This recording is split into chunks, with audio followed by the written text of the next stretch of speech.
بسم اللہ الرحمن الرحیم۔ السلام علیکم۔ سٹوری نیم طلب۔ ارے بیٹی جلدی کر لو بھائی، تمہاری خالہ انتظار کر رہی ہوں گی۔ اس نے اپنے پسندیدہ ایئر رنگز نکالے ہوئے تھے، سفید موتیوں جڑے ایئر رنگز، وہ ہر سوٹ کے ساتھ ہی چل جاتے تھے۔ متوسط سا گھرانہ تھا اور ویسا ہی گھر۔ صالح اور نبیل دو ہی بہن بھائی تھے۔ باسط صاحب سرکاری ملازم تھے جو ساری زندگی ملازم ہی رہتے ہیں، کبھی آفیسر نہیں بن پاتے۔ ان کی تنخواہ بھی ہزاروں میں تھی اور ہزار ہی ضرورتیں تھیں۔ کپڑوں کی الماری میں گنے چنے ہی سوٹ ٹنگے تھے۔ اس نے تربوزی رنگ کا فراق پہنا تھا جو امی نے بڑی محنت اور مہارت سے سیا تھا۔ اوپر سے صالح کی معصوم سی صورت آم سے نکوش، وہ اچھی ہی لگا کرتی تھی، آج بھی پیاری لگ رہی تھی۔ امی نے اسے خوب اچھی طرح سے تیار ہونے کا کہا تھا۔ 20 سال کی ہو گئی تھی اور امی دن میں 150 بار یہی ایک سوچتی رہتی کہ کب کس لمحے صالح اپنے گھر کی ہو جائے۔ یا اللہ میری بیٹی کے نصیب اچھے کرنا، وہی ہر ماں والی دعا سوتے جاگتے زیر لب دہراتی تھیں۔ اکثر صالح ان کے سامنے سے کٹی سبزی کی ٹوکری اٹھا لے جاتی اور انہیں خبر بھی نہ ہوتی۔ پچھلے مہینے سائرہ پھپھو کی عاشی کی شادی ہو گئی تھی، نصرت چاچی کے بڑے لڑکے ریحان سے۔ ریحان اچھا خاصا کماتا تھا، امی کی نظر میں وہ بھی تھا، مگر اس سے پہلے ہی عاشی سے اس کی شادی ہو گئی۔ عاشی بہت ہنسنے بولنے والی لڑکی تھی اور خود بھی کھاتے پیتے گھرانے کی تھی، اور صالح نہ تو ہنسنے مسکرانے والی تھی نہ ہی باتونی، تو امی کی فکریں اور بھی بڑھ گئیں۔ امی جب وقت آتا ہے نا تو سب ہو جاتا ہے، فکر کیوں کرتی ہیں؟ صالح نے امی کو سمجھایا، اور سمجھانے کے بعد امی نے کہا بھی تو اتنا کہتی تو تم ٹھیک ہی ہو، اور پھر سے وہی کرنے لگیں جو ٹھیک نہیں تھا۔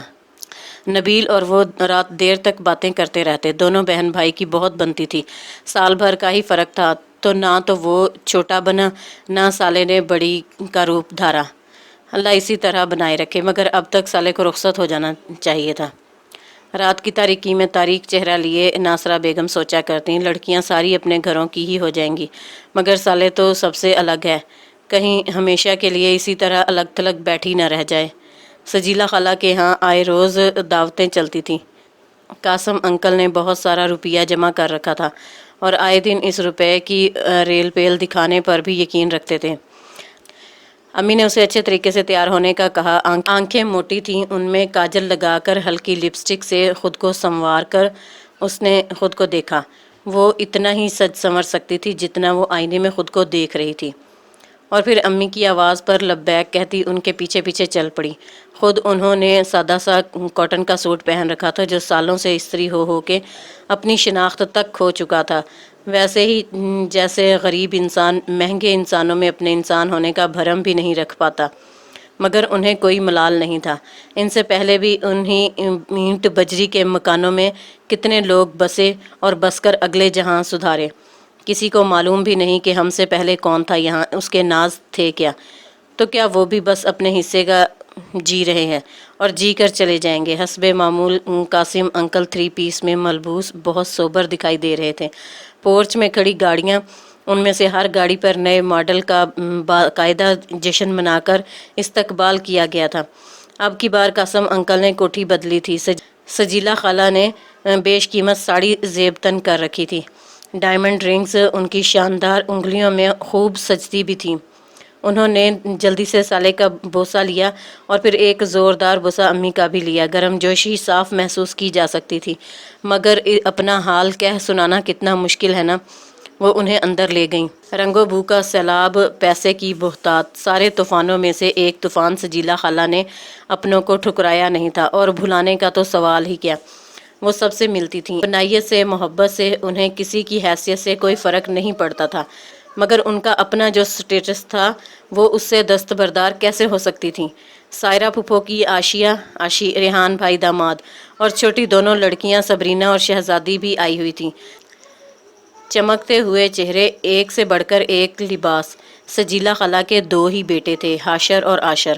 سجیلا خالہ کے جتنے بھی بینک اکاؤنٹس، جائیدادیں تھیں، وہ بیٹوں کی ہی تو تھیں، اسی لیے سائرہ پھپھو ان کے آگے پیچھے رہتی تھیں۔ صبرینہ اور شہزادی تو واقعی شہزادیاں لگ رہی تھیں، اور شہزادیوں کے نصیب بھی شہزادیوں جیسے ہی ہونے چاہیے۔ سائرہ پھپھو اسی کوشش میں تھیں کہ اپنی شہزادیوں کو شہزادے فراہم کر سکیں۔ جس صوفے پر بھی سجیلا خالہ بیٹھی ہوتیں وہیں سائرہ پھپھو جا بیٹھتیں۔ سالے اور امی بھی پاس ہی ہوتیں مگر فاصلہ بہت تھا جسے پاٹا نہیں جا سکتا تھا۔ سجیلا خالہ امی کا منہ جتنا بھی چوم لیتیں، امی میں اتنی ہمت نہیں تھی کہ وہ سالے کے لیے ان سے کہہ سکیں۔ سجیلا خالہ سب سے ملتی تھیں مگر چاپلوسیوں سے بھی واقف تھیں خوب۔ ملنا اور بات تھی، ماننا دوسری بات۔ دوسری کو نظر انداز کیا تھا، وہ پہلی پر عمل پیرا رہیں۔ صبرینہ اور شہزادی قاسم انکل سے بھی گرم جوشی سے ملی۔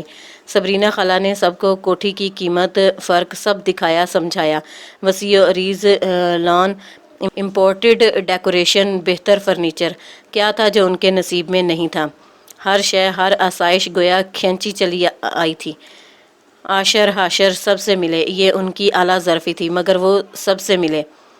اور سب کا کمینہ پن تھا کہ انہوں نے صرف لڑکوں پر نظر رکھی۔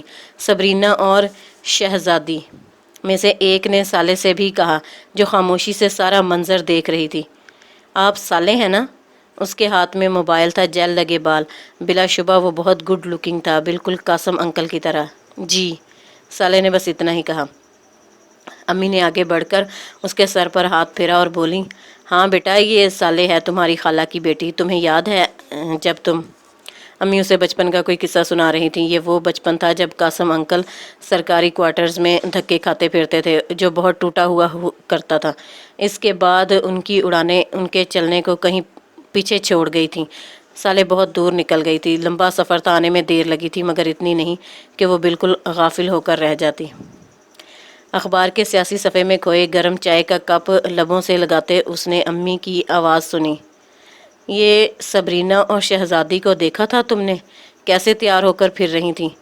تمہیں پتہ ہے لڑکیاں اسی طرح سجی سمری سب کو پیاری لگتی ہیں۔ امی آدھا کلو گوشت کو تھیلی میں سے نکال رہی تھیں۔ اور اس طرح جلدی کسی کو پیاری ہو جاتی ہیں، یہی کہنا چاہتی ہیں نا آپ؟ مگر میں بھی کیا کروں امی، میرا مزاج ہی ایسا ہے۔ پتہ نہیں یہ سب مجھے فریب کیوں لگتا ہے، میرا دل نہیں چاہتا کہ میں یوں خود کو کسی کے آگے پیچھے لے کر پھروں، اپنا بوجھ اٹھا کر خود کو تھکا ڈالوں۔ وہ اب افسردہ دکھائی دے رہی تھی۔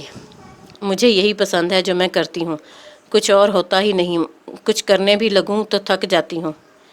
تو میں نے ایسا کب کہا ہے تم سے؟ جو دل کرے وہی کر میری بیٹی، کوئی کسی سے کم تھوڑی ہے، لاکھوں میں ایک ہے۔ ان امی نے اسے گلے سے لگا لیا، اخبار کے صفحے پڑپڑائے اور نئی خبر اڑ کر ان تک آئی۔ ہار سنگھار کے درخت تلے بیٹھی سالے نے سنا تو سوچ میں پڑ گئی۔ سجیلا پھپھو کے عاشر نے سالے سے بات کرنا تھی، مگر کیوں؟ ایک سوال تھا عجیب سا۔